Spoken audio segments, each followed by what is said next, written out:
Welcome to this rapid revision video looking at the Marcher Earldoms and their role in controlling Norman England. This video has been made pretty quickly as a response to a comment that was left on one of my other Normans videos saying that there was a bit of a gap in my scheme of work.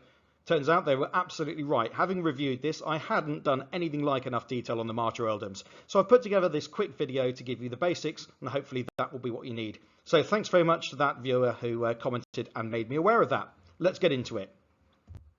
A troublesome border. At the time of the Norman conquest, Wales, and indeed Scotland, were fully independent nations.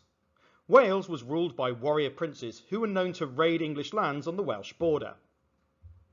This region was known as the Welsh Marches.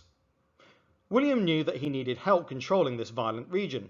To do so, he rewarded his most loyal and trusted nobles with small earldoms which had additional powers.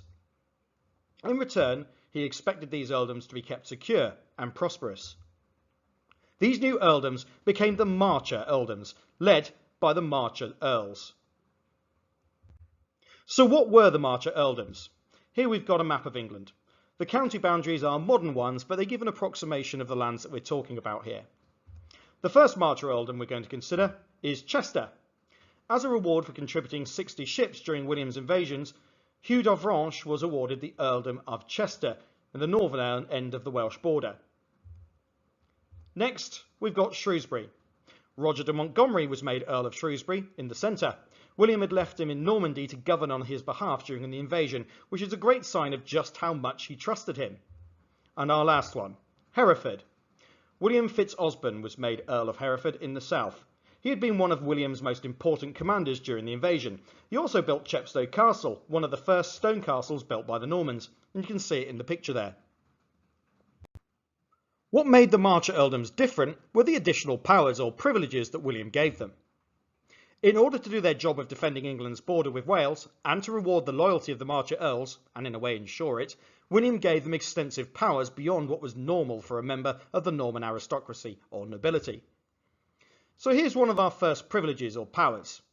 Marcher Earldoms were shire sized, so they're smaller than most. They were centred on towns, in this case Chester in the north, Shrewsbury in the middle and Hereford to the south. The impact of this is that it made it easier for the Marcher Earls to control their earldoms, and it gave them a greater grip on the whole region as they had less to look after. The next privilege was that the Marcher Earls had permission to create boroughs or towns, markets and churches, without the king's special permission. This allowed the earls to encourage wealth and trade in their earldom. This brought stability, and it also helped pay for defences. Another privilege is that William granted full power to enforce the law to these earls. Shire reeves worked directly for the earl and not for the king. This was different to the rest of Norman England. This allowed the earls to take swift, decisive action when dealing with a threat, without the need to wait for the king's permission. Remember that communication was very slow at this time. By the time you had got the king to know what was happening, and he might have several other questions too, then probably things had got too bad. By giving them this power, they were able to act right away.